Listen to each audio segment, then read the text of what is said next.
What is up and welcome back, and today we have the performance review of the Adizero Select 2.0. Let me start off by saying that I do own the previous model, the Adizero Select, and I do love that one because it's so good for jumping high.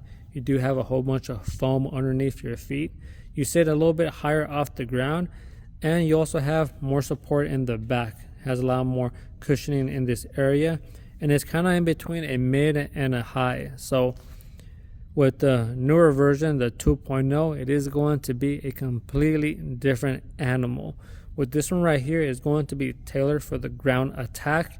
If you are a guard, you like feeling the ground very good, this sneaker right here is going to be, out of all the shoes that I've done, one of the ones that has the best ground feel. You really feel that low to the ground, and that can be very good because if you're trying to be explosive, it is going to make you faster. You can just take off real quick. But the drawback of that is that this sneaker is not going to be for jumping anymore. So if you did like the previous model for those attributes, do not get this one because this one's going to be, like I said, different feel. And we'll get into more of those details as we move along. So Adizero Select, what does Adizero mean? It means that Adidas is trying to make a sneaker that is lightweight. This one right here for a size 8 comes in at 11.10 ounces. So that is going to be very light.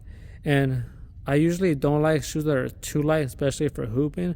But this one right here does get a solid pass. I like it underneath. It does feel very comfortable. So don't worry about it feeling too light.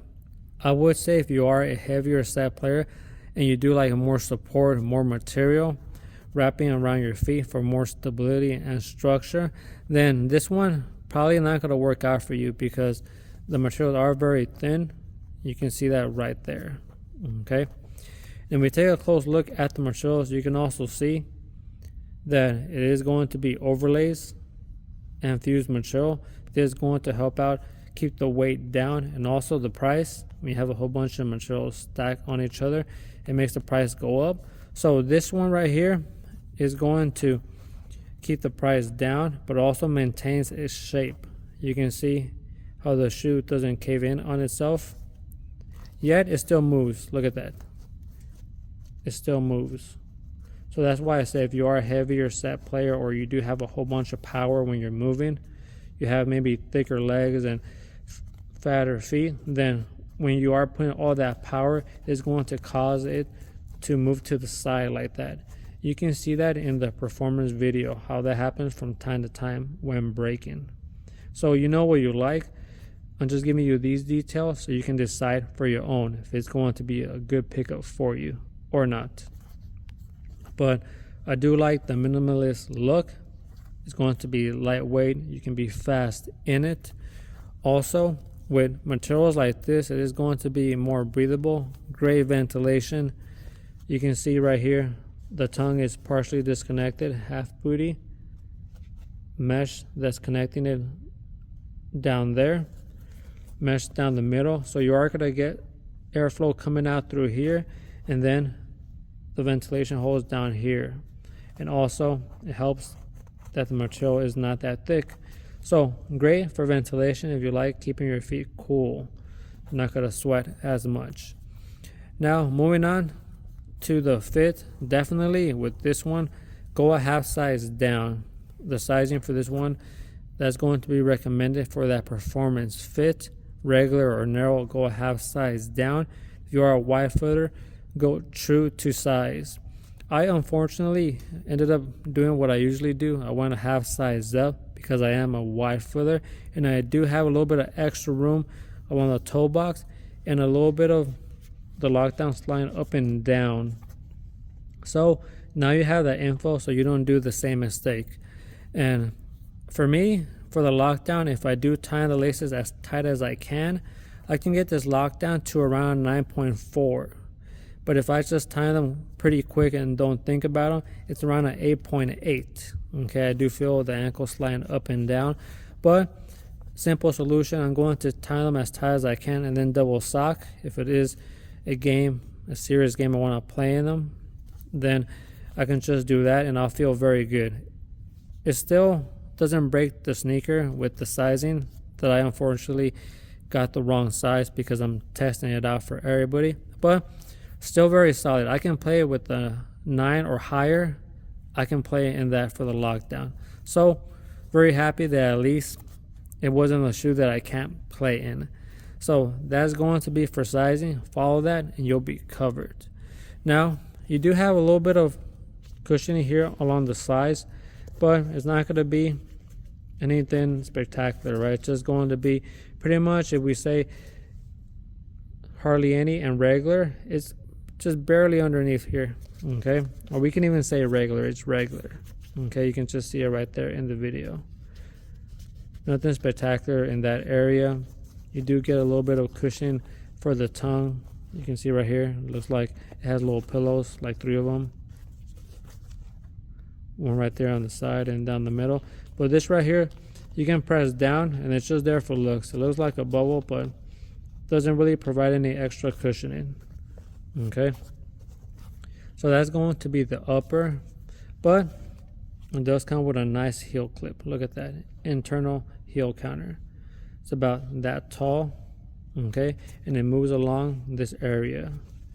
So you do get a very sizable internal heel counter. Now moving on to the cushioning setup. This is going to be a big area in this sneaker. Definitely not going to be a shoe you can jump in. You can run real fast and then glide towards your layups, maneuver aerial moves between players, and do the reverses or acrobatic moves, but you cannot jump straight up and down or jump real high and then land with a lot of power, because even though you do see the light strike, full beta light strike right here, you actually sit lower in the sneaker, like around right here. You put your feet inside, you sit lower. You don't sit up here, you sit lower along this line. So in actuality, you only have that much cushioning and then the rubber. Okay, so that's why you are going to have somewhat hard landings. Not just that, then we pull the insert out. I'm going to show you something. Okay, you are going to have this thin paper-like material. I don't like when Adidas uses this type of material underneath. Okay, has hard, in reality has no compression really. Okay, you do get a nice sock liner, so your sock doesn't slide inside the sneaker. I don't pull it out because it is glued in the front, and because of the sizing that I got, I don't want to make it more loose, especially the insert. I want to keep everything as good as it is. And also we look inside for the stroll board. You can see it's going to have this very firm type material. Okay, it's not a soft stroll, it's very firm, so that's going to add to those landings feeling hard. Plus, check this out, if you tap in it, just listen to the sound, and the back is more quieter. Let's go again.